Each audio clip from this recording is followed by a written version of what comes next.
Hello নমস্কার, সকলকে স্বাগত জানাচ্ছি ভূতের বাসা ইউটিউব চ্যানেলে। কেমন আছেন সবাই? আশা করি সবাই ভালো আছেন। আজকে আমি আবার একটা নতুন ঘটনা নিয়ে ফিরে আসলাম। আজকের ঘটনাটা একটা তান্ত্রিককে নিয়ে। এই ঘটনাটি আমি ওনারই ভাষাতে বলছি, যেমনভাবে লেখা আছে আমি তেমনভাবে আপনাদেরকে পড়ে শোনাচ্ছি। সেবার থেকে বাড়িতে এসে ফ্রেশ হয়ে বসে আছি সোফাতে। হঠাৎ একটা ফোন আসলো। ফোনটা করেছে আমার একজন পুরনো ক্লায়েন্ট, যার বাড়ি শিলংয়ে। এখান থেকে প্রায় 70 কিলোমিটার রাস্তা। তার একজন চেনা পরিচিত লোকের সাথে কিছু অদ্ভুত ঘটনা ঘটেছে। তাদের খুব অসুবিধা হচ্ছে, তাই সে আমার নম্বরটা তাদেরকে দেয় এবং তারা আমাকে ফোন করে। আমি সেটা কনফার্ম করার জন্য পুরনো ক্লায়েন্টকে ফোন করি। সে বলে, আমি আপনার নম্বরটা ওনাদের দিয়েছি। আমার একটা নিয়ম আছে, বলে রাখা ভালো, অজানা লাগার কাজ খুব একটা করি না। আমি শুধু চেনা পরিচিত লোক বা ক্লায়েন্টের মাধ্যমে চেনা পরিচিত লোকের কাজ করতে বেশি প্রেফার করি। আমি আমার পুরনো ক্লায়েন্টকে বলি, আমি সেই বাড়িতে এক রাত থেকে নিজের ব্যাপারটা অনুভব করব, তারপর আমি ফলাফল জানাবো, তারপর কি করতে হবে না করতে হবে সেটা আমি করব। কিন্তু আপনাকে সেখানে থাকতে হবে, আর আমাকে যাওয়ার জন্য একটা ড্রাইভার লাগবে। আমি শুক্রবার বিকাল 5টায় রওনা দেবো। যেটা বলাতে তারা রাজি হলো। শুক্রবার দুপুর 3টায় ড্রাইভার চলে আসে। তাকে নিয়ে আমি গ্যারেজে যাই আমার গাড়িটা চেক করানোর জন্য। এটা আমার অভ্যাস বলতে পারেন। আমি কোনো লং জার্নি করার আগে গাড়ি সব ঠিক আছে কিনা চেক করিনি। সব ঠিক থাকায় আমরা রওনা দিই আমার বাড়ি থেকে। আমাদের এখান থেকে শিলংটা 70 কিলোমিটার আগেই বলেছি। যেতে যেতে প্রায় সন্ধ্যা হয়ে যাবে। আমি ড্রাইভ করছি, ড্রাইভার আমার পাশে বসে আছে, রাস্তা বলে দিচ্ছে, আমি গাড়ি চালাচ্ছি। আমার আবার অন্যের ড্রাইভিংয়ে ভরসা হয় না, আমি নিজে গাড়ি চালানোর উপর বেশি ভরসা পাই। রাস্তাঘাটের তেমন অবস্থা ভালো নেই, মাঝে মাঝে গর্ত, পিচ উঠে গেছে, এসব পার করতে করতে আমরা চলে যাচ্ছি। আমি চাইলে ওনাদের বলতে পারতাম আমাকে এতে গাড়ি পাঠান, কিন্তু তা করা যাবে না, কারণ আমার গাড়িতে যে তন্ত্রের জন্য জিনিসপত্র লাগে সব আমার গাড়িতেই রাখা আছে। সেই জন্য আমার গাড়িটা নিয়ে যাওয়া খুব দরকার।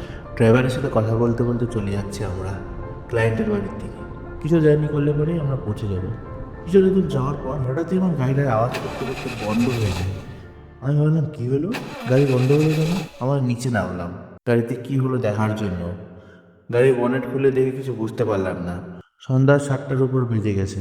হিল সাইড হওয়া রাস্তাঘাটে লোকজন তেমন নেই। গ্যারেজ তো এখানে পাওয়াই যাবে না।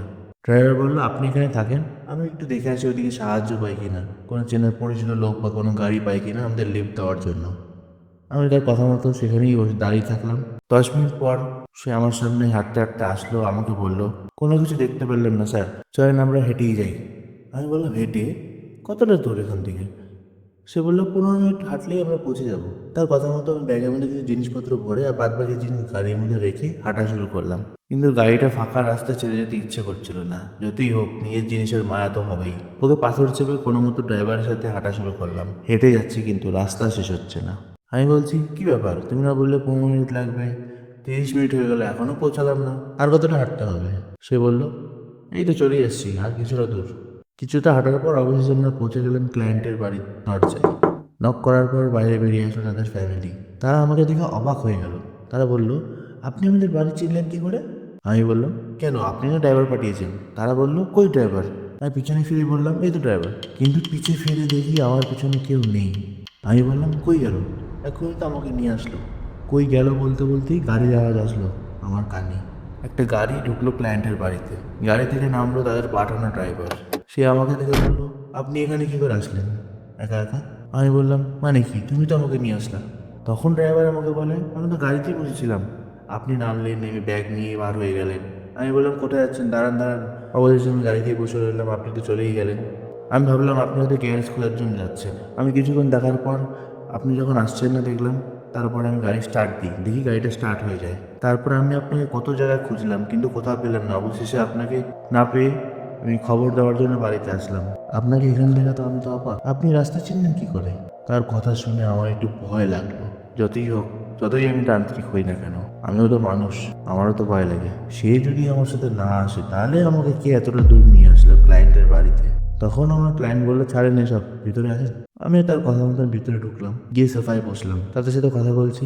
তারা আমাকে তাদের পরিচয় দিচ্ছে। তাদের বাড়িতে স্বামী স্ত্রী এবং তার ছেলে থাকে এই বাড়িতে। একথা বলতে বলতে তার স্ত্রী কফি নিয়ে আসলো। কফিতে চুমুক দিতে আমি আটকে উঠলাম। কফিতে লবণে ভরা, মুখে নেওয়াই যাচ্ছে না, কিন্তু তারা সবাই স্বাভাবিকভাবে খাচ্ছে। আমি ভাবলাম হয়তো ভুল করে পড়ে গেছে নাকি লবণ। কোনোভাবে এক দুই চুমুক দিয়ে রেখে দিলাম কফিটা। অচেনা বাড়ি, কিছু বলাও যাচ্ছে না, লজ্জার ব্যাপার, তাই কিছু আর বললাম না। আমি তাদের বললাম আমি কোথায় থাকবো, একটু রুমটা দেখিয়ে দিন, একটু ফ্রেশ হবো, শরীরটা খুব ক্লান্ত লাগছে। তারা আমাকে দোতলার উপরে একটা রুম দেখিয়ে দিল। আমি গিয়ে সেখানে জিনিসপত্র রেখে বাথরুমে ফ্রেশ হতে চলে গেলাম। ফ্রেশ হয়ে এসে দেখি 9টা বাজছে। কিছুক্ষণ পর ডিনার করার জন্য ডাকতে আসলো। সবাই ডিনার টেবিলে বসে খাওয়া দাওয়া করছি। খাওয়ার সময় আবার আমার লবণ খুব বেশি লাগলো, কিন্তু সবাই স্বাভাবিকভাবে খাচ্ছে। কিন্তু আমার খাবারে মনে হচ্ছে লবণটা খুবই বেশি। লজ্জার কারণে কিছু বলতেও পারছি না, কি যে করবো।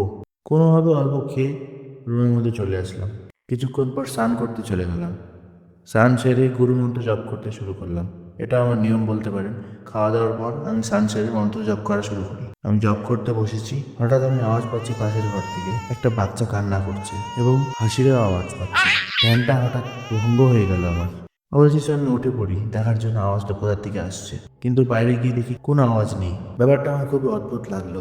এসব না হয়ে আমি শুয়ে পড়ি। সারাদিন খুব ক্লান্ত হবে জার্নিটা গেছে আজ, তাই শোয়ার সাথে সাথে ঘুম পেয়ে গেছে। তখন আমি বুঝতেই পারিনি। ঘুমের মধ্যে আমি একটা আওয়াজ শুনতে পাই, যেন আমাকে কেউ বলছে, কেন আসছিস এখানে, বেরিয়ে যা। কথাটা আমি স্পষ্টভাবে ঠিক শুনতে পারলাম না কি বললো, কিন্তু ঘুমের মধ্যে আমি হালকা চোখটা খুলি। অস্পষ্টভাবে হালকা আলোতে আমি দেখতে পাই একটা লোক আমার ঘর থেকে পিছন ঘুরে ঘরের দরজা দিয়ে বেরিয়ে যাচ্ছে। ঘুমের মধ্যে হয় আমি ঠিক মতো দেখতে পেলাম না। আমি আবার ঘুমিয়ে পড়লাম। ভোর 4টা বাজে আমি উঠে পড়লাম। চোখ খুললো আমার ভোর 4টায়। আমি বিছানা থেকে উঠে পড়লাম। এই সময়টা আমি স্নান ছেড়ে ধ্যানে বসি। আমি মনে মনে ভাবলাম, কাল রাতে তো ধ্যানটা ঠিক মতো হয়নি, সকালে ঠিক মতো করতেই হবে, যেভাবেই হোক না কেন। স্নান ছেড়ে বসে পড়লাম। কিছুক্ষণ পর আবার আমি আওয়াজ শুনতে পেলাম। এবার তার সাথে লোকটার আওয়াজ আসলো আমার কানে, কেন আসছিস এখানে, বেরিয়ে যা। আওয়াজটা আমি শুনে চোখ খুললাম। দেখলাম একটা মধ্যবয়স্ক লোক, যার মুখ পুরো সাদা হয়ে গেছে, সাদা কালারের প্যান্ট আর ব্লু কালারের শার্ট পরা তার পরনে, আমার থেকে 2 হাত দূরে দাঁড়িয়ে আছে। আমি বললাম, কে আপনি? সে বলল, কি হবে তা জেনে, তুই যা এখান থেকে, চলে যা। আমি বললাম, কেন যাবো এখান থেকে, আপনি কেন এই বাড়িওয়ালাদের চালাচ্ছেন? সে বলে, এটা আমার বাড়ি, ওরা এখানে কেন থাকবে? আমার বাড়িতে আমার পরিবার আর আমি থাকবো, অন্য কেউ থাকবে না। আমি বললাম, আপনার সাথে আর কি আছে? সে বলল, আমি, আমার বউ আর আমাদের 2 ছেলে। সে বলল, সবাইকে বল চলে যেতে, ভালো হবে না না হলে। বলে সে হাওয়ার মধ্যে মিশে গেল। সকাল হওয়ার পর আমি ক্লায়েন্টের সাথে কথা বলি। সে আমাকে জানায় যে এই বাড়িটা তার দাদার ছিল। তারা এখানে 45 বছর আগে আত্মহত্যা করে পুরো পরিবার। তার অনেক ঋণ থাকায় সে কোনোভাবে শোধ করতে না পারে, জ্বালাতন সহ্য না করতে পেরে অবশেষে তারা সহপরিবার আত্মহত্যা করে। তার কয়েক বছর পর আমি জায়গাটা কিনে বাড়ি বানাই। তারপর থেকে কিছু না কিছু লেগেই গেছে। ব্যবসা ভালো যাচ্ছে না, শরীরের অবস্থা ভালো যাচ্ছে না, নানান ধরনের অসুবিধা লেগেই আছে। তো আমি বললাম তখন, আপনারা কখনো খাওয়ার মধ্যে লবণ বেশি পেয়েছেন? সে বলল, হ্যাঁ অবশ্যই, আগে পেতাম কিন্তু এখন পাই না। আমি বললাম, আমি জানতাম আপনাদের সাথে জড়িয়ে গেছে তারা, এই জন্যই আপনারা এখন লবণটা বেশি মনে হয় না। কিন্তু আমি যখন কাল রাতে খেতে বসেছিলাম, তখন আমার লবণটা কড়া লাগাতেই বুঝে গেছি যে এই বাড়িতে কিছু অস্বাভাবিক ব্যাপার আছে। আমি তাও কাউকে কিছু বলিনি। আমি নিজে ভালোভাবে অনুভব করবো, তারপরে সব বলবো, এটা আমার নিয়ম। তারপর সব কথাবার্তা শেষ করার পর শনিবার বিকালবেলা সব জিনিসপত্র রেডি করে সন্ধ্যা 7টার সময় যজ্ঞ করতে বসে পড়লাম। যজ্ঞ শেষ করে, মায়ের পুজো শেষ করে, সব ঠিকঠাক করে আমি সেখান থেকে চলে আসি। তার কিছুদিন পর তাকে আমি ফোন করি জিজ্ঞাসা করার জন্য যে সব ঠিক আছে কিনা। তারপর আমার ফোন করাতে সে আমাকে বলে যে কোনো অসুবিধা হচ্ছে না, এখন সব ঠিকঠাকই চলছে, বাড়িতে করে অসুস্থ ভাব নেই, ব্যবসাও ঠিকঠাক চলছে। আপনাকে অনেক ধন্যবাদ, আপনি যদি না আসতেন তাহলে যে কী যে হতো, আপনাকে অনেক অনেক ধন্যবাদ। তারপরে আমি তাকে বললাম, ঠিক আছে, কোনো অসুবিধা হলে জানাবেন অবশ্যই। এ বলে আমি ফোনটা রেখে দিলাম। বন্ধুরা, এটাই ছিল ঘটনা। কেমন লাগলো ঘটনাটা শুনে? ঘটনাটা ভয় বলতে পারেন না, কিন্তু অদ্ভুত একটা ব্যাপার ছিল। কিন্তু ঘটনাটা শুনে আমার একটু অদ্ভুত ধরনের লেগেছে বলে আপনাদের সাথে শেয়ার করলাম। ঘটনাটা যদি ভালো লাগে অবশ্যই একটি লাইক করবেন, কমেন্ট করবেন, বন্ধুদের সাথে শেয়ার করবেন, আর চ্যানেলটি সাবস্ক্রাইব করে পাশে থাকবেন। আপনারা যদি ঘটনা পাঠাতে চান অবশ্যই ডেসক্রিপশন সেকশন থেকে লিঙ্ক নিয়ে আপনারা অবশ্যই আমাকে ঘটনা পাঠাতে পারেন। ঘটনা যদি ভালো হয় আমি অবশ্যই পড়ে শোনাবো। আজকের মতো আসি, আবার দেখা হবে অন্য কোনো ভিডিওতে ভয় নিয়ে। টাটা।